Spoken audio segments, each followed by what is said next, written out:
സൂത്രധാരകൻ പിശാചായിരിക്കും. കാരണം ഈശോ പറയുന്നുണ്ട് യോഹന്നാന്റെ 10:10 അവൻ ഞാൻ കള്ളൻ വരുന്നത് മോഷ്ടിക്കുവാനും കൊല്ലുവാനും നശിപ്പിക്കുവാനുമാണ്, ഞാൻ വരുന്നത് ജീവൻ നൽകാനും അത് സമർത്ഥമായി നൽകുവാനുമാണ്.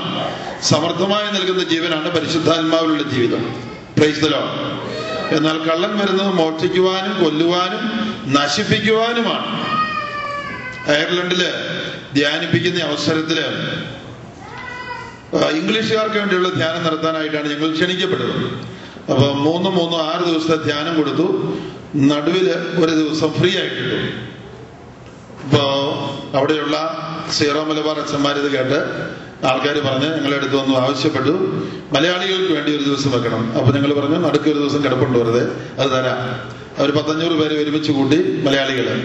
പക്ഷേ അന്നൊരു കുഴപ്പമുള്ള ദിവസമായിരുന്നു. അന്നായിരുന്നു അവർ ഓണാഘോഷം കൊണ്ടു വെച്ചിരിക്കുന്ന മലയാളികൾ ഓണാഘോഷം കൊണ്ടു വെച്ചിരിക്കുന്ന ദിവസമായിരുന്നു അന്ന്. പക്ഷേ ഒരു പ്രത്യേക രീതിയിൽ ആ ഓണാഘോഷം ക്യാൻസൽ ചെയ്യപ്പെട്ടു പോയി. തലേ ദിവസം വൈകുന്നേരം ഒരു മലയാളി മരിച്ചു. അവിടെ വാഹനാപകടത്തിൽ മരിച്ചു. ഒരു ഹൈന്ദവനായ ആളാണ്, 30 വയസ്സേ ഉള്ളൂ. അവൻ ജ്യോത്സ്യം നോക്കുന്നതിന്റെ അടുത്ത് പോയപ്പോ അവനോട് പറഞ്ഞിരുന്നു 30ാമത്തെ വയസ്സിൽ അവൻ മരിക്കുമെന്ന് പറഞ്ഞിരുന്നു, അപകടത്തിൽ മരിക്കുമെന്ന് പറഞ്ഞിരുന്നു. അതുകൊണ്ട് അവൻ വളരെ കരുതലോടെയാണ് നടന്നിരുന്നത്, അപകടം ഉണ്ടാകാതെയും മരിക്കാതെ ഇരിക്കാൻ. പക്ഷേ ജ്യോത്സ്യന്റെ അടുത്ത് പോയി എന്നുള്ള കാരണത്താൽ തന്നെ പിശാച് അവന്റെ അകത്ത് കയറിയത് ഇവൻ അറിഞ്ഞിട്ടില്ല. ഈ ജാതകം എഴുതിക്കുന്നവരുടെ അടുത്ത് പോകുമ്പോ തന്നെ പിശാച് നമ്മുടെ അകത്തോട്ട് കയറും.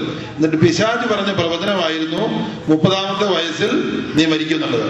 ആ പിശാച് ഇങ്ങനെ പമ്മി നടന്നുകൊണ്ടിരുന്നു. അപ്പൊ അവന് ആ ഇടയ്ക്ക് കോഴിക്കോട്ട് കുറെ സ്ഥലം വാങ്ങിക്കാനായിട്ട് ഏർപ്പാട് ചെയ്തിരുന്നു. അതിന് ഡബിൾ വർക്ക് ചെയ്ത് പൈസ ഉണ്ടാക്കിക്കൊണ്ടിരിക്കുക. 8-16 മണിക്കൂർ ജോലി ചെയ്ത് പൈസ ഉണ്ടാക്കിക്കൊണ്ടിരിക്കുകയാണ്. അപ്പോ എന്തായാലും അവന് കരുതലുണ്ട്. ജാതകത്തിൽ പറഞ്ഞിട്ടുണ്ട്, നമ്മുടെ ഭാഷയിൽ പറഞ്ഞ തീർത്ഥം പറഞ്ഞിട്ടുണ്ട്, നീ 30ാമത്തെ വയസ്സിൽ നീ മരിക്കുമെന്ന്. അവൻ ഓവർ വർക്ക് ചെയ്ത് തന്നെ വണ്ടി ഓടിക്കാതെ ഒരു ഡ്രൈവറെ വെച്ച് വണ്ടി ഓടിച്ചു. ഇവൻ ഉറങ്ങിപ്പോയി, ഡ്രൈവർ ഉറങ്ങിപ്പോയി, രാത്രി വണ്ടി ഓടിച്ചോണ്ടിരിക്കുകയാണ്. ആള് മരിച്ചു. Price the Lord. ആള് മരിച്ചത് നമ്മൾ വിചാരിക്കും ഈ പ്രവചനം ശരിയായതാണെന്നാണ്. വ്യാജ പ്രവചനം, സാത്താന്റെ പ്രവചനം സാത്താൻ പൂർത്തിയാക്കി കൊടുത്തതാണ്. Price the Lord. അപ്പോൾ യേശു പറഞ്ഞു യോഹന്നാൻ 10:10 കള്ളൻ വരുന്നത് മോഷ്ടിക്കുവാനും കൊല്ലുവാനും നശിപ്പിക്കുവാനുമാണ്, ഞാൻ വന്നിരിക്കുന്നത് ജീവൻ നൽകാനും അത് സമർത്ഥമായിട്ട് നൽകാനാണ്. അപ്പൊ നമ്മള് ഇങ്ങനെയുള്ള വല്ല വചനവും ആരെങ്കിലും പറഞ്ഞത് കേട്ടാൽ ഇതുപോലുള്ള വചനം ഏറ്റു പറഞ്ഞാൽ മതി, നമുക്കത് ഫലിക്കല. മാർഗം ചാടിയാൽ മാപ്പിളയ്ക്കൊന്നും പറ്റിയാലെന്ന് പറയും. മാപ്പിള എന്ന് പറഞ്ഞാൽ ക്രിസ്ത്യാനി ഉദ്ദേശിക്കുന്നത്. പൂച്ച വിലങ്ങൻ ചാടിയാൽ ക്രിസ്ത്യാനിക്ക് അത് ബാധിക്കല. കാരണം എന്താണ്? ഈ പ്രവചനങ്ങളൊന്നും നമ്മളെ ബാധിക്കല.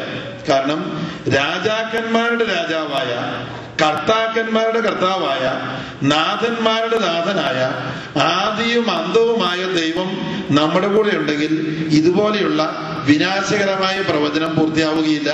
നമ്മൾ പറഞ്ഞാൽ മതി, കർത്താവ് എന്റെ കൂടെ ഉണ്ട്, എനിക്ക് യാതൊരു അപകടവും ഉണ്ടാകുകയില്ല എന്ന് നമ്മൾ ഏറ്റു പറഞ്ഞാൽ മതി.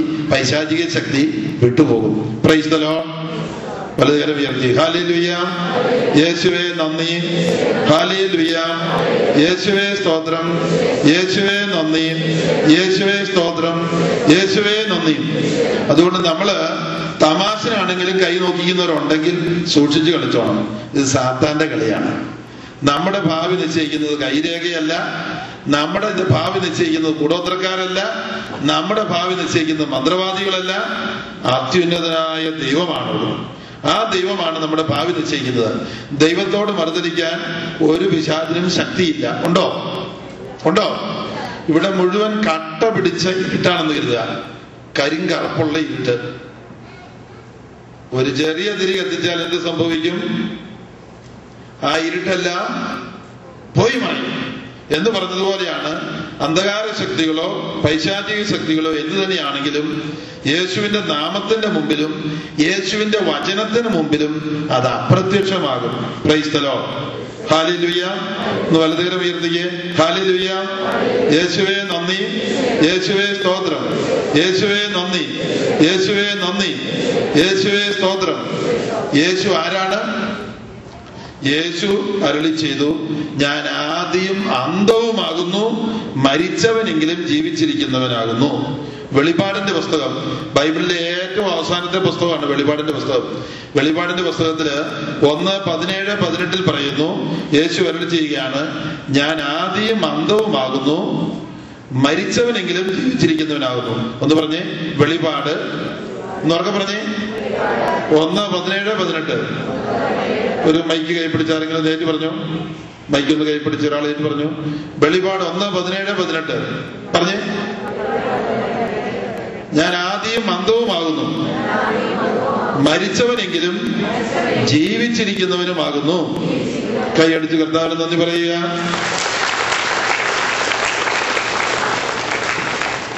ഇന്ത്യയുടെ ആദ്യത്തെ പ്രധാനമന്ത്രിയുടെ പേര് പറയാമോ? ആരാ? ജവഹർലാൽ നെഹ്റു. അദ്ദേഹം ദൈവവിശ്വാസി ആയിരുന്നില്ല, എങ്കിലും അദ്ദേഹം ഒരുപാട് പഠിക്കുന്ന ആളായിരുന്നു. ബൈബിൾ വായിച്ച ശേഷം അദ്ദേഹം പറഞ്ഞു, അദ്ദേഹത്തിന് ഏറ്റവും ഇഷ്ടപ്പെട്ട പുസ്തകം യോഹന്നാന്റെ സുവിശേഷമാണ്. ഒരു കവിത പോലെയാണ് അത് എഴുതപ്പെട്ടിരിക്കുന്നത്. തുടങ്ങുന്നത് എങ്ങനെയാണ്?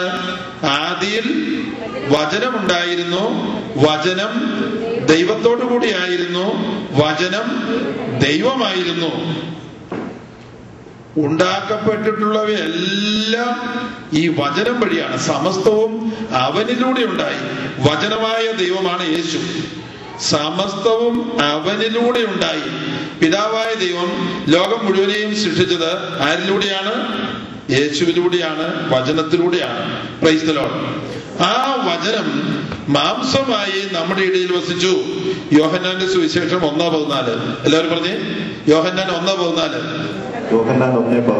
വചനം മാംസമായി നമ്മുടെ ഇടയിൽ വസിച്ചു. വചനം മാംസമായി നമ്മുടെ ഇടയിൽ വസിച്ചു. അതാരാണത്? യേശു ക്രിസ്തു. വചനം, പിതാവിന്റെ വചനം മാംസമായതാണ് യേശു ക്രിസ്തു. വചന പ്രഘോഷണം എന്ന് പറഞ്ഞാൽ എന്തായിരിക്കാം? വചന പ്രഘോഷണം ആരെ പ്രസംഗിക്കുന്നതാണ്? യേശുവിനെ പ്രസംഗിക്കുന്നതാണ്. Praise the Lord. Hallelujah, hallelujah, hallelujah. യേശു ആരാണെന്ന് അറിയുക ഏറ്റവും പ്രധാനപ്പെട്ട കാര്യമാണ്. കാനായിലെ കല്യാണ വിരുന്നില്, അത് യോഹന്നാന്റെ 2-ാം അധ്യായമാണ്. കാനായിലെ കല്യാണ വിരുന്നില് അവിടെ ഏറ്റവും അത്യാവശ്യമായി കരുതിയിരുന്ന വീഞ്ഞ് തീർന്നുപോയി എന്ന് മാതാവ് യേശുവിനെ അറിയിച്ചു. ഉടനെ യേശു പറഞ്ഞു, സ്ത്രീയെ, എനിക്ക് നിനക്കും എന്ത്? എന്റെ സമയം ഇനിയും ആയിട്ടില്ലല്ലോ. എങ്കിലും മാതാവ് അവിടെയുള്ള ശുശ്രൂഷകരോട് പറഞ്ഞു, അവൻ പറയുന്നത് പോലെ ചെയ്യുക. ആര് പറയുന്നത് പോലെയാ? യേശു പറയുന്നത് പോലെ. അപ്പോ 6 കൽഭരണികൾ നിറയെ വെള്ളം, 6 കൽഭരണികൾ, ശൂന്യമായ കൽഭരണികൾ ഉണ്ടായിരുന്നു. അതിൽ വെള്ളം നിറയ്ക്കാൻ കർത്താവ് കൽപ്പിച്ചു. യേശുവിന്റെ സാന്നിധ്യത്തില് ആ വെള്ളത്തിന് എന്ത് സംഭവിച്ചു? യേശുവിന്റെ സാന്നിധ്യത്തിൽ വെള്ളം വീഞ്ഞായി മാറി. ഒരു വസ്തു മറ്റൊരു വസ്തുവായി മാറി, ഒരു പുതിയ സൃഷ്ടിയായി മാറി. ദൈവത്തിന് മാത്രം സാധിക്കുന്ന ഒരു കാര്യമാണ്. Price the Lord. Hallelujah, hallelujah, hallelujah.